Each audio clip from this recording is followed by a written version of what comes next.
Y'all can hear me, right? Anyhow, I had the machine for like a year, right? Someone sent it to me. I didn't know what it was.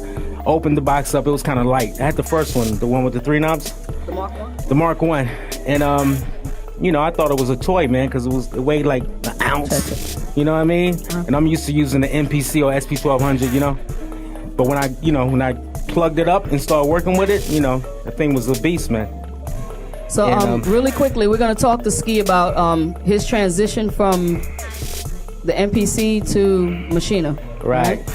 So what made you want to mess with Maschine? I mean, you're an MPC dude, so what was it about it that made you turn it on? I like the ease of the software, but I still like the feel of the hardware, you know? Okay. I mean, I was using like Pro Tools, stuff like that, Reasons, and I just like, you know, the ease. How easy you can move around, how easy you can chop samples, how easy you can just, you know, do things that would take a long time in the MPC, you know? Now, did you see someone with it, or was it just... Nah, just my friend was using it, but I never saw him use it. But he just told me about it, so someone sent me one. Right. And, you know, like I said, it just sat in the crib for a minute. What was the first thing that turned you on about it? Chopping. Chopping samples. Just grabbing, like, I could, like, check it out. I could take a sample. Let me get a sample real quick. So Ski's pretty much going through the browser, and can you show them how you load it up from your external? Yeah. Okay. And just load a sample up, and he's going to start chopping some samples up and show you guys. Whoever had the question about sampling or chopping, he's about to do it.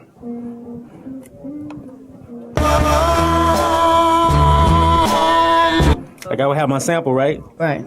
And I know there's a slice mode, obviously, in Maschine, but I don't do the slice mode. I'm like old school. I like to duplicate the pads. So that's what I liked about the Maschine. I could just duplicate it. Now I got 2 slices, 3 slices, 4, 5, 6, 7, 8. You see what I'm saying?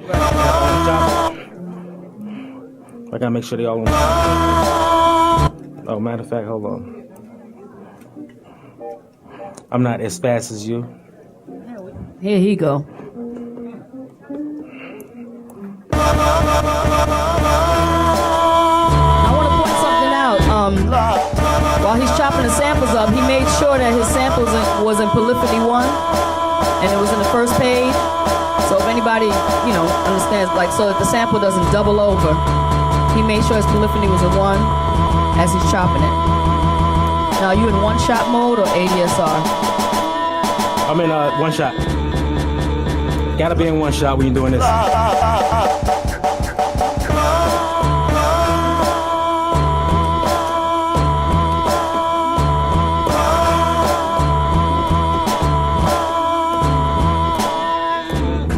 Now he's tap tempo when he's getting his tempo together.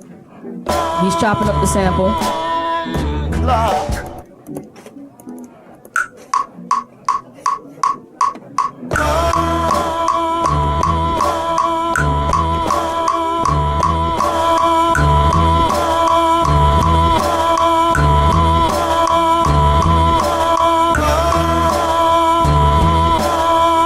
And that would take me all day in like a MPC. Yeah. Oh my God.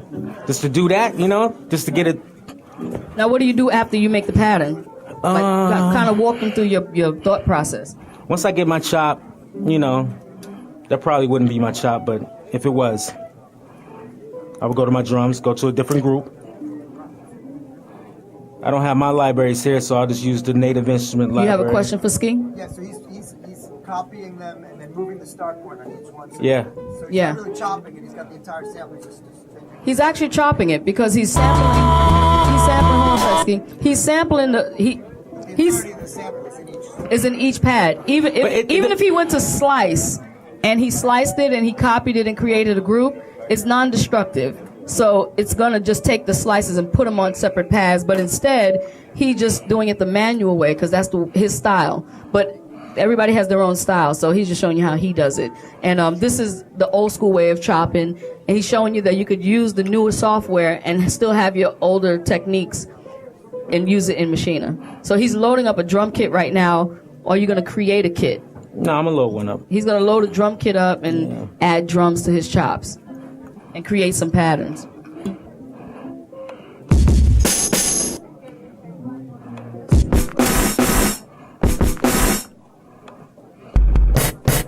If you look at the hardware, you can see what his hands are doing.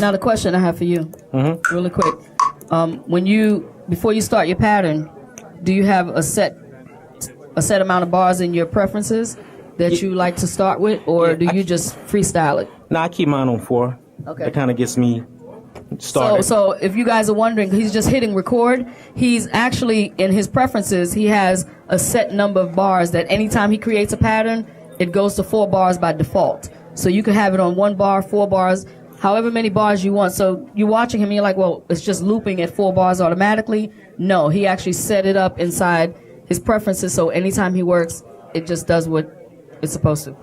That's right.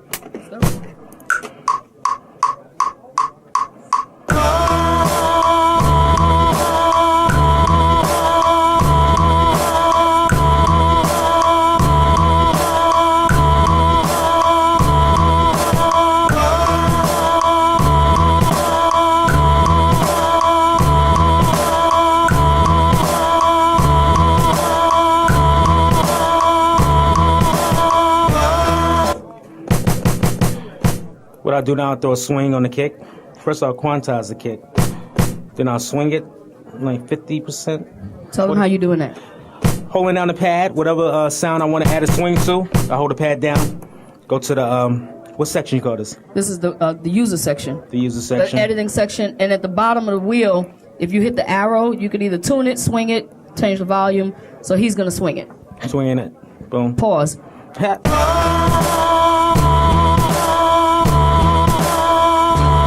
And you see it swings the drums.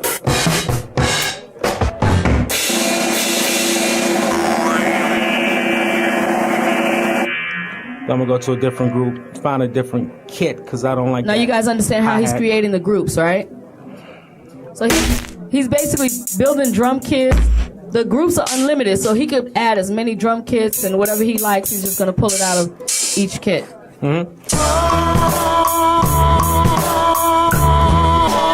I don't like that. I don't like that sample. This what I go through at home. I hate the beat, I'll start all over. Yes, sir. I'm sure we all do that. So you notice he had to go to the software to start all over. To create a new track, you have to go to the software. It's not implemented yet in the hardware, but hopefully we'll see that soon. Well, he's not nudging it, he's swinging it by percentage. Nudging it, you're literally moving the note. Yeah. So that's two different. It feels like you're swinging when you're nudging, but you're But you're not. but you're not. But you're nudging it. So don't get nudging and swinging confused. Yeah. Oh, you're silly. So now he's just going through his sound, doing that ski shit.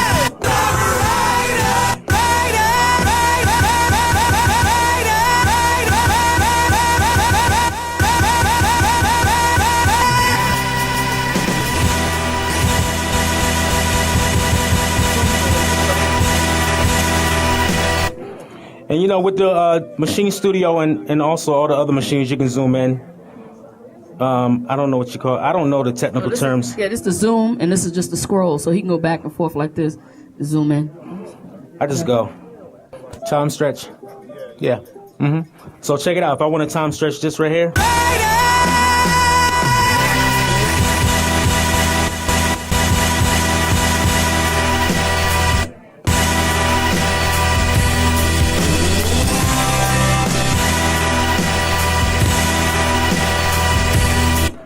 I got my loop, right?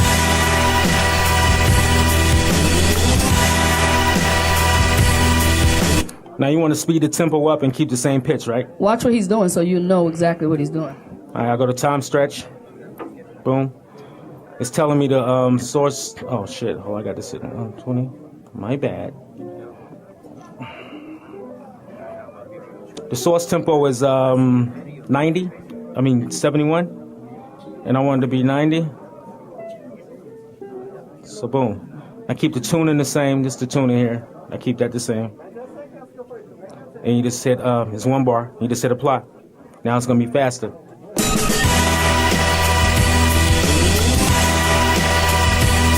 Also, something like if he changes the tempo after he stretched it, it's going to follow the tempo. Yep, totally. You can do the opposite as well, right? Change the Right.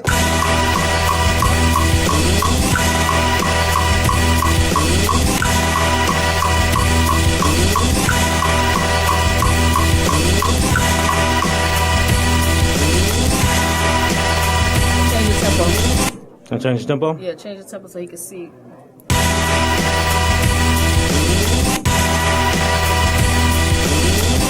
Yeah, see now the tempo is 81. Right.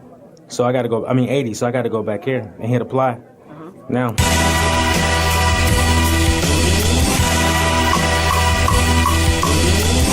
But if I wanted to change the tuning, Right. I can go to settings and I can change the tune and I can bring it up.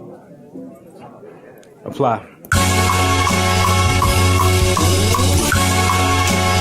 But see, I don't use time stretching like that. I do it a whole different way. When I'm time stretching something, I'll take like I'll take that. Right. Then I'll truncate it. So I got this right here. Then I'll go back to time stretch. Then I'll take the beats off and keep it in free mode. And I'll bring it to like maybe 20%. And now I got notes, you know what I mean? I like the notes. If I want to make it longer, go back to that, beats off, take it down to like 10%.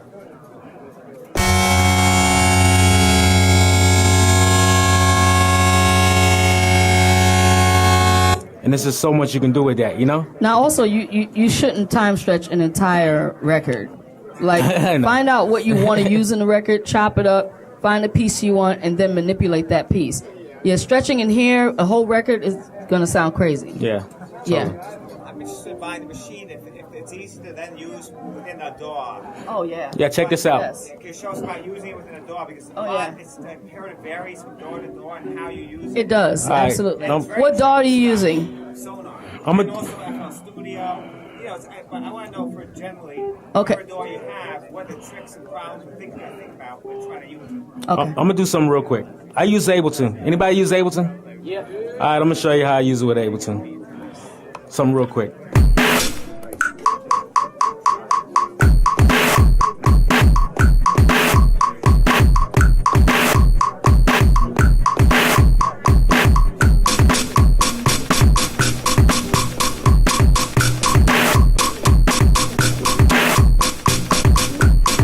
All right, say that was my beat, right? And the shit was crazy and I loved it, right?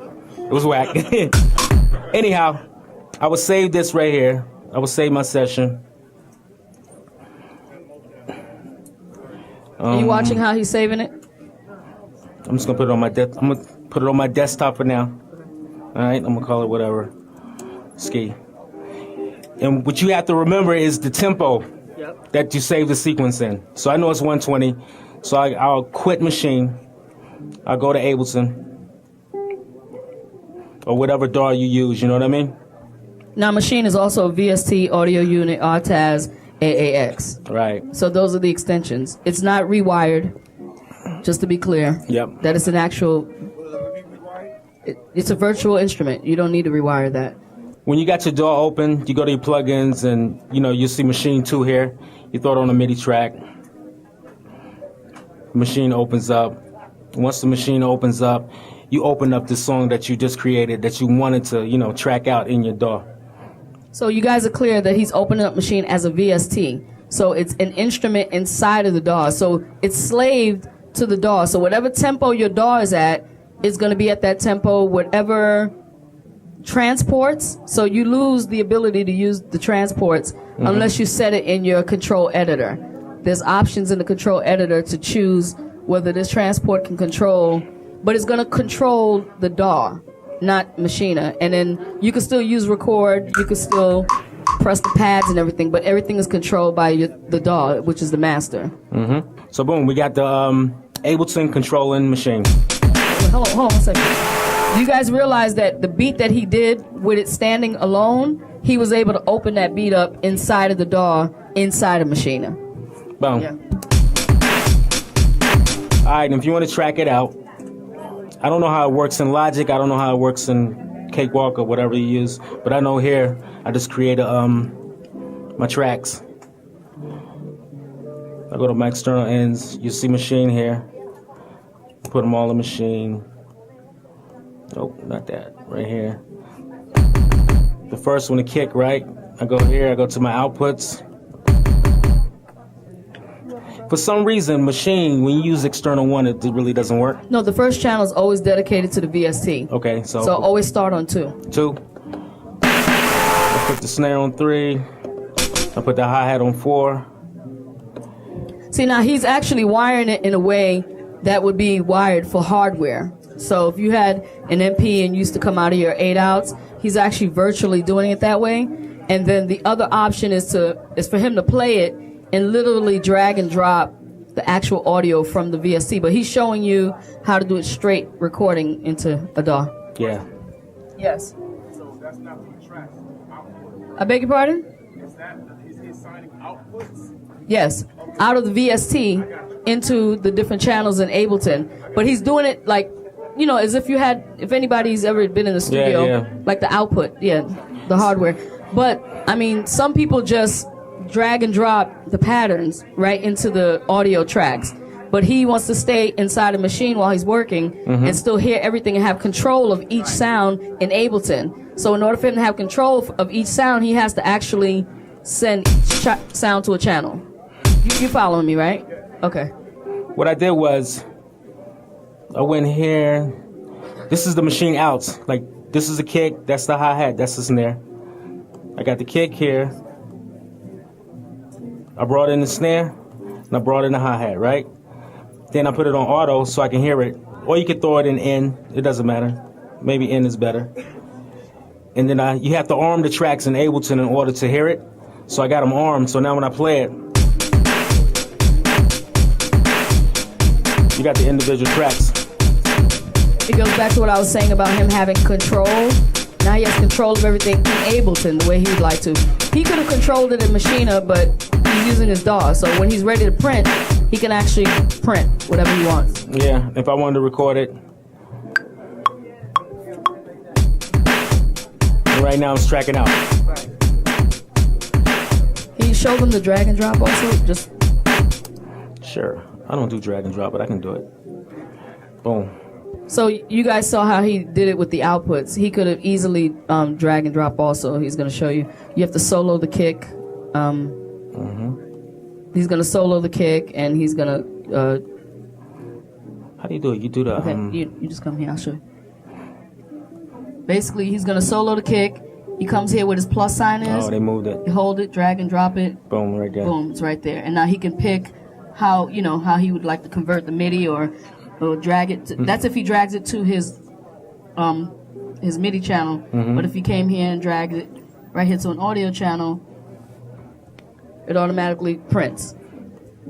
Will that drag and drop loop or just that? Whatever I soloed, the entire loop, Yeah. whatever he played, it's not going to just drag and drop the sound. It'll drag and drop the pattern. So drag and drop only works when you have the pattern. You have to have a pattern inside of the Machina to drag and drop it. And it drag and drops MIDI as well as audio. How about if you have really long patterns or scenes, whatever you call it, big chain, and Yeah. it's like, you know... You can drag and drop a whole chain? It's gonna drag the whole thing back. Wow. Or you could just export your whole song and put it in a folder and import the song in the folder inside of your DAW without the VST. This works good if you have a drum beat going, right? You're inside of Ableton, you have a pattern going, you want to just drop the audio in there and start processing. It's 1, 2, 3. If you have a full song inside of Machina, you want to export it, put it in a folder, and then if you want to just send it to your engineer to mix and edit and do everything, that's the way you should do it. You don't want to send a whole song to an engineer and expect for him to drag and drop every single part of your song. That's pretty crazy. Or you could actually stem it out. So if he has this drum kit here and a loop, and I say, yo, Ski, let me get those drums, I want to build on that, he'll send me a stem of the group. So he could just drag and drop the group and give it to me. And then I could drop it in Machine and then build on top of that and send it back. Can that work too when you add in other instruments that are non-drum, like from a contact or... Any instrument that you have a pattern on, you have to have a pattern. How does it know what tracks to assign what instruments when you drag and drop the whole... I choose whatever I want to drag and drop. So he chose the kick. I might want to choose, so he chose a kick. I might want to choose that, solo it, I'll come here solo. Whatever I'm soloing, and then I'll drag and drop it. I pick and choose what I want to drag and drop. That's how you know. And just label everything you're doing. Mixing's the art, man. That's a whole nother animal right there, bro. You know what I'm saying? You just got to learn how to mix, It's gonna be different, man. It's gonna every song you do is gonna be different. I can't give you no magical preset number Right. that works. It's like you hear it, you're gonna know where to cut the bass, where to add the highs, and how to put your kick in with your bass line. You know, it's an art. You know.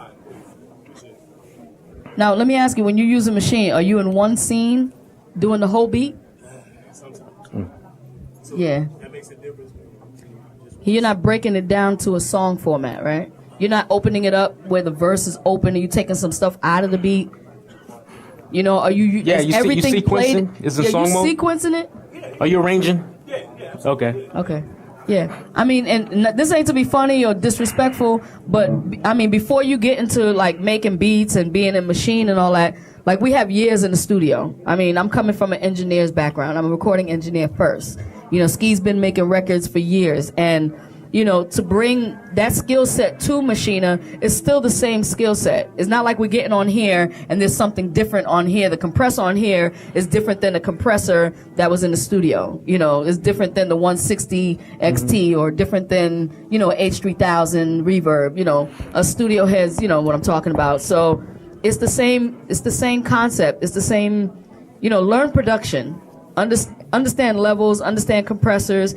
Take some classes. I mean, I meet so many people in these workshops, and you know they want the questions answered about studio, but I find that these questions are production questions more than they are machine questions and technique questions. You know what I mean? The sampling questions. Why would you have MIDI on this VST? These are things that, you know, there is a format. There is a step.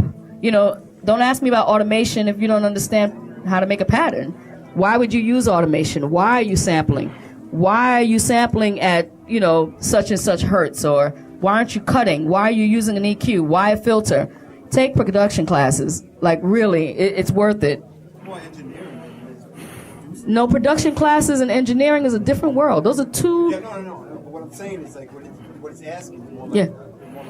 Yeah, man. It's production, because you still need to understand your frequencies. When you're making beats, you need to know what frequency that kick needs to be at. Yeah. Or where it needs to be at. Where it needs to be at, too. Man, your best tool, basically, when you're mixing is your ear. Just use your ears and you'll know what's good. Learn frequencies, dog. Learn where hi-hats live in the record. Learn where your ducking is happening. You know, there's side chaining on here. Why are you side chaining? You're ducking certain bass sounds, certain frequencies. It's all frequencies. This is electronic. It's all frequencies. Learn your frequencies, because then you won't get that muddiness. Understand the headroom. What does that mean? Just take some production classes, you know. Nick Torrey, you are the winner of our Machine Studio.